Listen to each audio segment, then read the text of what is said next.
હિંમત હોય તો મણિપુર જાવ અને માફી માંગી બતાવે. કોંગ્રેસ અધ્યક્ષનો વડાપ્રધાન મોદીને પડકાર. કોંગ્રેસે એક વખત ફરી મણિપુરના મુદ્દે ભાજપને ઘેરી છે. શુક્રવારે પાર્ટીના રાષ્ટ્રીય અધ્યક્ષ મલ્લિકાર્જુન ખડગે આરોપ લગાવ્યો કે ભાજપે ભૂલ માનીને જ મણિપુરમાં રાષ્ટ્રપતિ શાસન લાગુ કર્યું છે.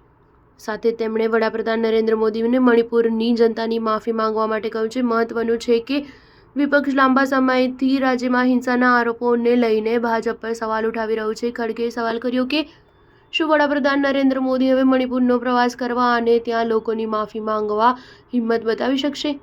મુખ્યમંત્રી એન બિરેન સિંહનું રાજીનામું આપવાના 4 દિવસ બાદ ગુરુવારે મણિપુરમાં રાષ્ટ્રપતિ શાસન લગાવી દેવાયું. વિધાનસભાને પણ સસ્પેન્ડ કરાઈ છે. ખડગેએ એક્સ પર પોસ્ટ કરી કે નરેન્દ્ર મોદીજી, તમારી પાર્ટી જ 11 વર્ષથી કેન્દ્રમાં શાસન કરી રહી છે.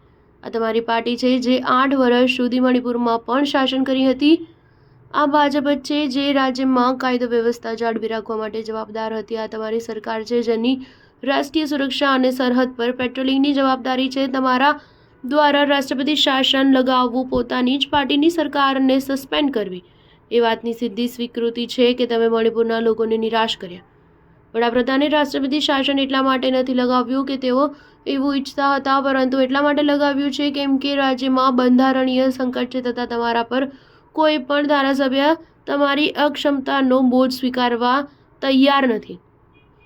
તમારા ડબલ એન્જિને મણિપુરની નિર્દોષ જનતાની જિંદગીઓને કચડી નાખી. હવે સમય આવી ગયો છે કે તમે મણિપુરમાં પગ મૂકો અને પીડિત લોકોનો દર્દ અને પીડાને સંભાળો અને તેમની માફી માંગો. ખડગેએ સવાલ કર્યો, શું તમારામાં હિંમત છે? મણિપુરની જનતા તમને અને તમારી પાર્ટીને માફ કરશે નહીં. ન્યૂઝ 7 હંમેશા સચ્ચાઈની સાથે.